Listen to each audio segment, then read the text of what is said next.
नमस्ते। स्वागत है आपका मेरे न्यू ब्लॉग में। आज का ब्लॉग थोड़ा सा खास रहेगा। आज हम बिहार पहुँचे हैं। यहाँ पे जो बोध गया मठ है, जहाँ पे भगवान बुद्ध ने ज्ञान की प्राप्ति की थी, आज हम उन्हीं के दर्शन करने के लिए बोध गया आए हैं। तो आपको दिखाएंगे यहाँ पे जहाँ भगवान बुद्ध ने ज्ञान प्राप्त किया था उस जगह को, और वहाँ के आसपास के जो धर्मस्थलीय है जहाँ भगवान ने भ्रमण किया था, लोगों को उपदेश दिया था, वो जगह भी दिखाएंगे और आपको भ्रमण भी करवाएंगे। जुड़े रहे मेरे ब्लॉग।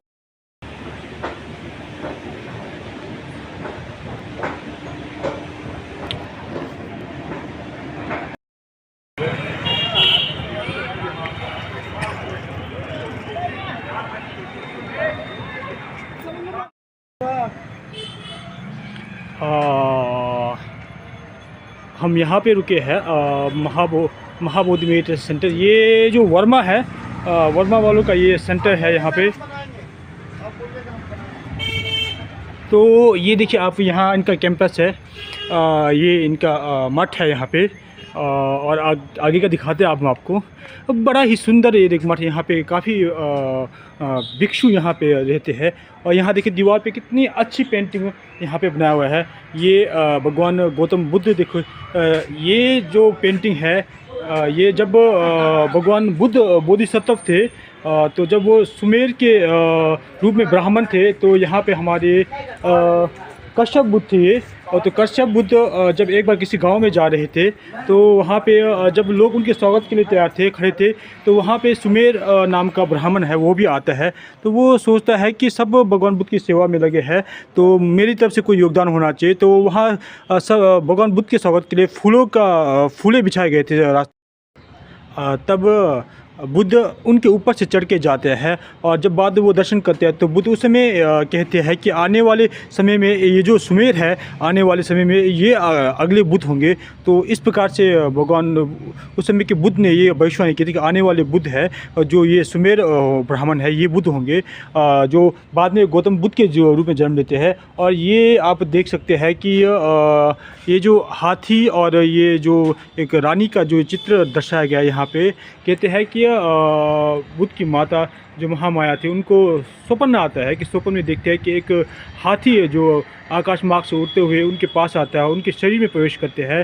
तो वो जो बुद्ध थे वो हाथी के रूप में आते हैं और उनके स्वप्न में आते हैं, और उन्हें कहते हैं कि जो उनका जन्म है इन्हीं के गर्भ से होगा। तो काफ़ी सुंदर चित्र यहाँ पे दर्शाया गया है। आगे आपको दिखाते हैं।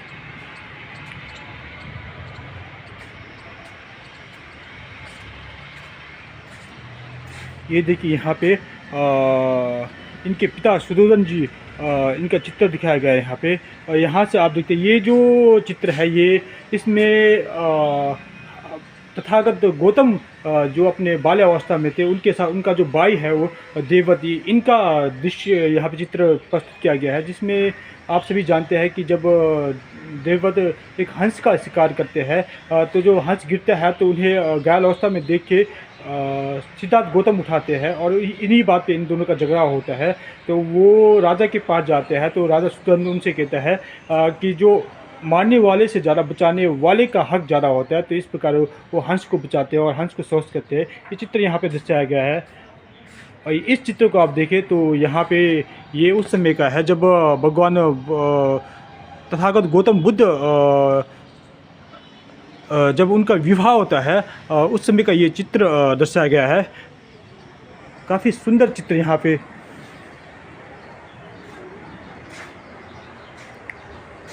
ये जो चित्र यहाँ पे आप देख सकते हैं, आप अनुमान लगा सकते हैं कि ये वो अवस्था थी जब भगवान बुद्ध को लगता है कि संसार अनित्य है, दुखों का घर है।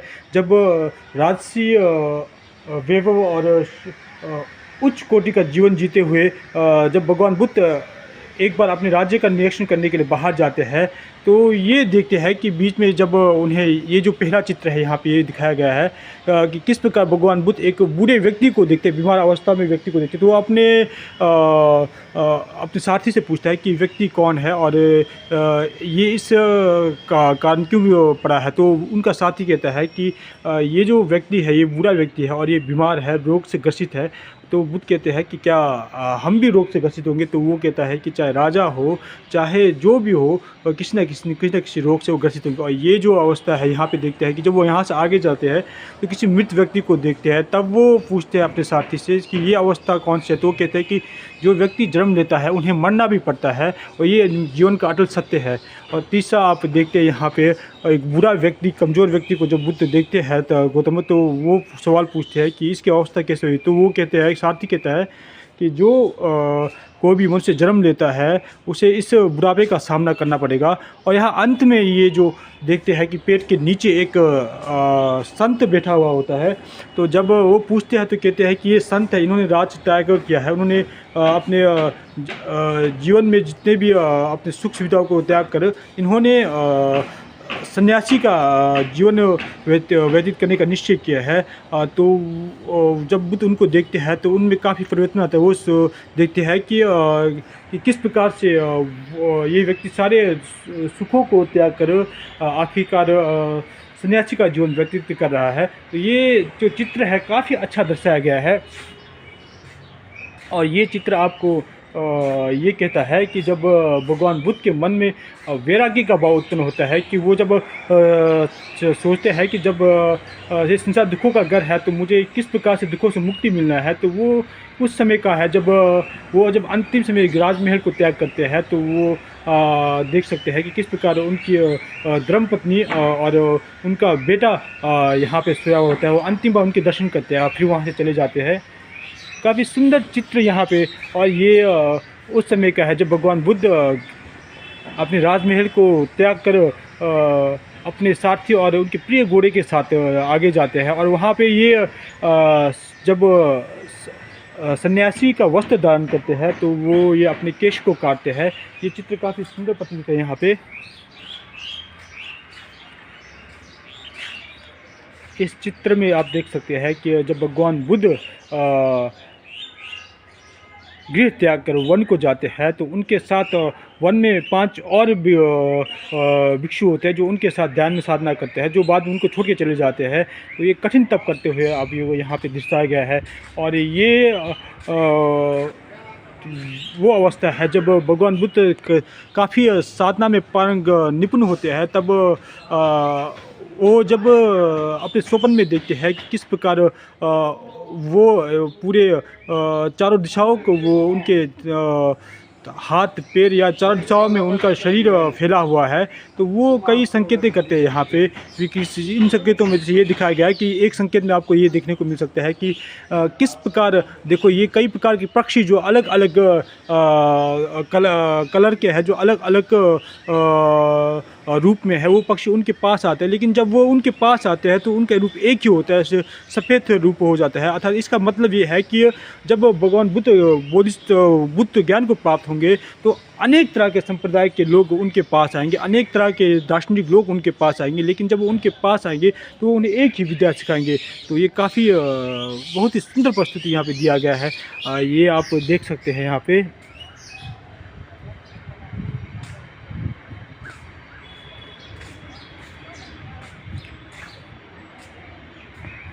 ये जो चित्र आपको दिखाई दे रहा है यहाँ पे, ये जो भगवान बुद्ध जो पहली बार जो शिक्षा देते हैं वो जो जब उनको ज्ञान की प्राप्ति होती है तो पहली जो उनका प्रथम जो वो अपना शिक्षा जो देते हैं, सबसे पहले वो आकार क्रम और उदक रामपुत को देने के लिए होते हैं, जिन्होंने उन्हें 7वें 8वें ज्ञान में पखड़ बनाया था। लेकिन जब उन्हें ज्ञान होता है कि वो नहीं रहे हैं तो वो जो ये 5 भिक्षु जो उनके साथ ध्यान साधना कर रहे थे, वो जो बीच उनका साथ छोड़ देते हैं, उन्हें वो पहला प्रवचन देते हुए यहाँ पर दर्शाया गया है। हमारे साथ हमारे किन्नौर के ही आते साहब वगैरह जो साधना करने यहाँ आया है। बहुत खुशी की बात है कि हमारे लोग बुद्ध के धर्म को जान रहे हैं और उन्हें समझ रहे हैं। और यहाँ का ये जो चित्र दिखाया गया है, ये काफ़ी सुंदर चित्र दिखाया गया है यहाँ पे। और यहाँ पे देखो ये पेंटिंग के माध्यम से हर चीज़ दर्शाया गया है कि किस प्रकार के बुद्ध का जीवन रहा है, किस प्रकार में भगवान बुद्ध ने जीवन में संघर्ष किया, किस प्रकार से उन्होंने लोगों को शिक्षा दी। ये सारा चित्र के माध्यम से यहाँ आप देख सकते हैं कि भगवान बुद्ध आनंद किस प्रकार से भिक्षाटन के लिए जा रहे हैं, और पीछे आप दिखा सकते हैं किस प्रकार से कुछ लोग उनका विरोध कर रहे हैं। जो लोग उनकी शिक्षाओं को नहीं मान रहे हैं, उस समय भी भगवान का विरोध किया जा रहा था, किस प्रकार से विरोध कर रहे हैं सबको दिखाया जाता है। आप ऊपर देख सकते हैं काफ़ी भिक्षु ऊपर मंक यहाँ पे आपको दिखने को मिल सकते हैं। तो काफ़ी सुंदर चित्र यहाँ पे दर्शाया गया है।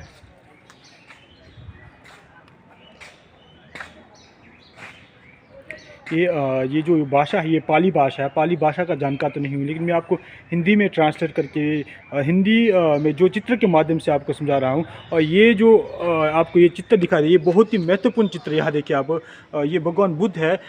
जब भगवान बुद्ध के शासनकाल में जब एक अंगुलीमाल नाम का जो महान डाकू होता है, जिन्होंने 999 लोगों की हत्या की होती है, तो भगवान बुद्ध उन्हें ज्ञान देने के लिए चेतवन में जाते हैं।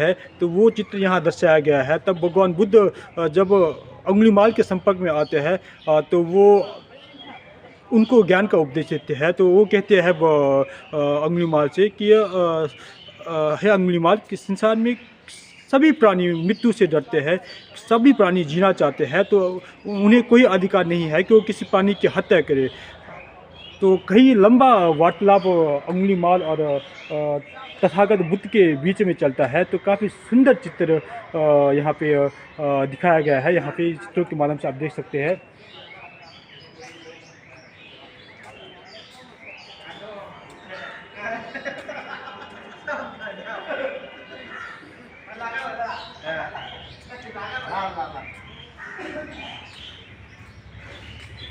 ये जो चित्र आपको दिखाया गया है, ये जो भिक्षु है, ये थेरवाद परंपरा के भिक्षु है। थेरवाद परंपरा के भिक्षु अर्थात जो शील समाधि और प्रज्ञा का जो अभ्यास करते हैं। पंचशील, झूठ नहीं बोलना, लालच नहीं करना, क्रोध नहीं करना, हिंसा नहीं करना, व्यभिचार नहीं करना। उसके बाद पंचशील, उसके बाद समाधि, मतलब कि किस प्रकार मन को वश में करना है, किस प्रकार मन को अपना मन का मालिक बनना है, वो इस प्रकार से अभ्यास साधना का अभ्यास करते हैं। और यहाँ पे ये चित्र आप देख सकते हैं, बहुत ही सुंदर चित्र प्रस्तुत किया गया है। ये देखिए भगवान बुद्ध जब भगवान बुद्ध साधना करते हैं, जब उन्हें ज्ञान की प्राप्ति नहीं होती, जब वो बुद्धिस्ट होते हैं, जो साधना करते हैं, तब वो किस प्रकार से ये मार दिखाई दे आपको। ये जो जितने भी ये आपको चित्र में दिखाई दे, इन्हें मार कहा जाता है। मतलब मार के वंशज है, इसमें कहते काम, क्रोध, लोभ, ईर्ष्या, देश, ये सब इसमें आते हैं। जिसे जब भगवान बुद्ध साधना करते हैं, ये उनको साधना से रोकने का प्रयास करते हैं। तो काफ़ी सुंदर चित्र में ये प्रस्तुत किया गया है। और ये नीचे देखते हैं, यही से मार कहा जाता है। मार मतलब ये जो काम को लोग, इनका जो गुरु है, जो उनका जो शासक है, उसे मार कहा जाता है। तो ये जब अंतिम क्षण जब भगवान बुद्ध ये कठिन प्रण लेते हैं कि चाहे मेरा शरीर नष्ट हो जाए, चाहे मुझे मृत्यु आ जाए, लेकिन जब तक मैं बुद्धत्व की प्राप्ति नहीं करूँगा, तब तक मैं हिलूंगा नहीं, ना अपनी आंखें खोलूंगा, ना अपना शरीर हिलाऊंगा, तो इतनी कठिन साधना करूंगा।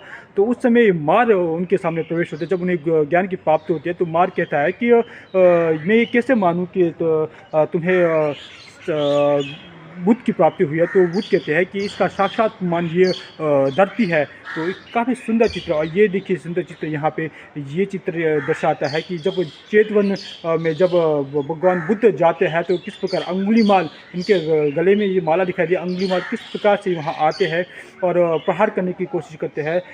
तो काफ़ी सुंदर चित्र। और बाद में वही अंगुलीमाल अहिंसक के नाम से प्रसिद्ध होता है और अंत में वो अरहंत बन जाते हैं। तो काफ़ी सुंदर चित्र। और यहाँ पे ये भगवान बुद्ध के समय ये कई बार ऐसा हुआ था कि बुद्ध के विरोध में कई प्रकार से काम किए गए। तो एक बार उनके सामने ये काफ़ी घातक हाथी जो भगवान बुद्ध के सामने छोड़ा गया, लेकिन बुद्ध के सामने जाते ही ये हाथी नतमस्तक होता है। तो काफ़ी सुंदर चित्र यहाँ पे प्रस्तुत किया गया है।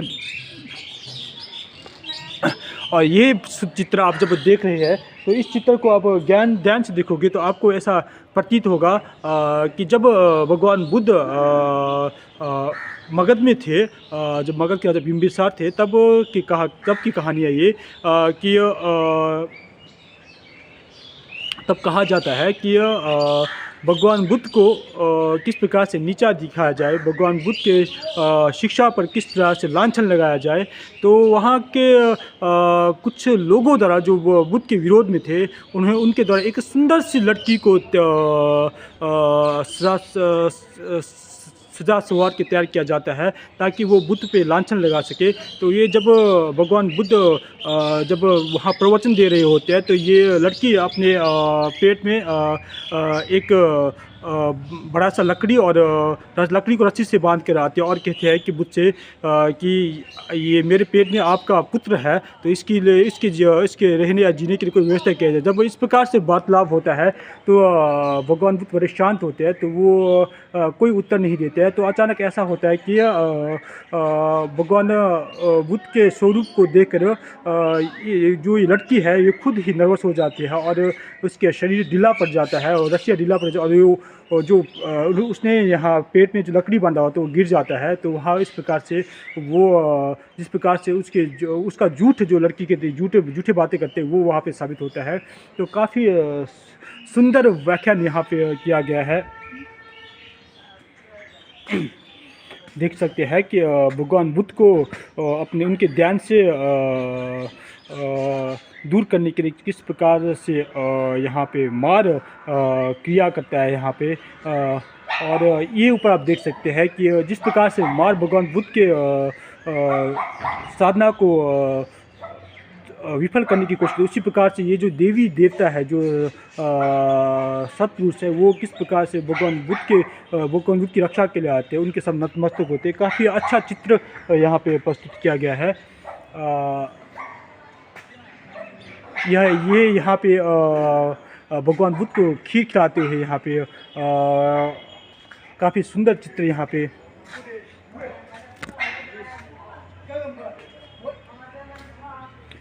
जब भगवान बुद्ध अपने घर वापस भिक्षाटन के लिए आते हैं तो उनकी पत्नी उनका पुत्र भगवान बुद्ध को देख के उनके स्वागत के लिए तैयार होते हैं। काफ़ी सुंदर चित्र यहाँ पे प्रस्तुत किया गया। यहाँ देखिए काफ़ी सुंदर किस प्रकार से लोगों को शिक्षा देते हैं भगवान बुद्ध।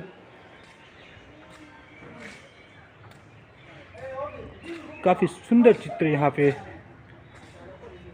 ये चित्र आपको देखकर इससे प्रतीत होता है कि हमेशा से देवव्रत भगवान बुद्ध के विरोध में रहे हैं। तो उन्होंने भगवान बुद्ध को मारने के लिए कई प्रयास किए। जैसे भगवान बुद्ध जब भिक्षाटन के लिए जाते हैं तो वो ऊपर से देखो किस प्रकार से बड़ी शिला को उनके ऊपर फेंकने का प्रयास करते हैं। इस प्रकार से काफ़ी सुंदर चित्र यहाँ पे प्रस्तुत किया गया है। और ये अंतिम क्षण जब भगवान बुद्ध कुशीनगर में प्राण त्यागते हैं तब एक बूढ़ा व्यक्ति उनसे ड्रम सीखने की मांग करते हैं और यहाँ पे भगवान बुद्ध उन्हें ड्रम सिखाया जाता है। काफ़ी सुंदर प्रस्तुति यहाँ पे किया गया है। आप देख सकते हैं यहाँ पे आगे मिलते रहे। आप देख सकते हैं ये जितने भी लोग यहाँ पे हैं सारे किन्नौर से यहाँ पे साधना करने के लिए आए हैं। तेते जी हमारे साथ बड़े ही पुराने साधक हैं और यहाँ पे आप देख सकते हैं आते साहब वगैरह सारे जितने भी लोग यहाँ कम से कम 30-40 लोग हैं, सारे किन्नौर से आए हैं। काफ़ी दूर से यहाँ बोध गया में दर्शन करने और साधना करने के लिए आए हैं। इन सब की साधना सफल हो में ऐसी कामना करते हैं। सीपिया थे हमारे इस ग्रुप के लीडर जो इस पूरे लोगों को संभालने और यहाँ का जो पूरा काम इन्हीं के हाथों किया जा रहा है। पूरी टीम हमारी यहाँ पे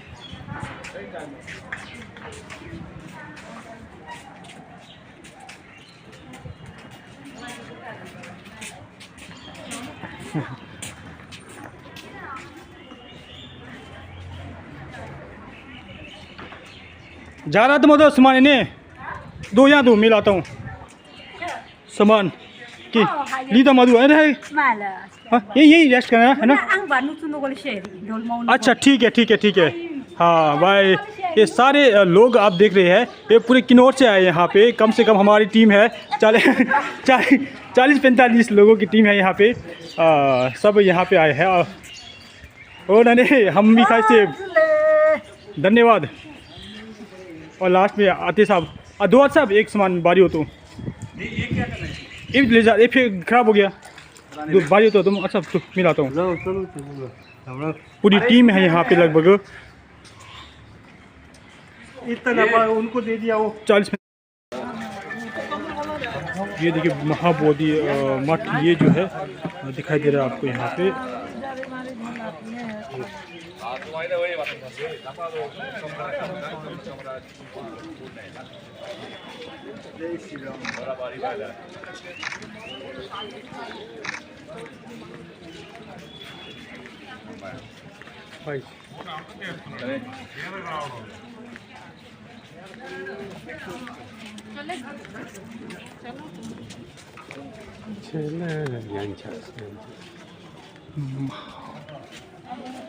Ini berapa nih sih ada? Anak yang itu oleh akhirnya ikhwan sih minta ya boleh. सब्जी वाले हैं सब्जी वाला वहाँ नहीं जा रहा वहाँ पे अंदर दिया मिल जाना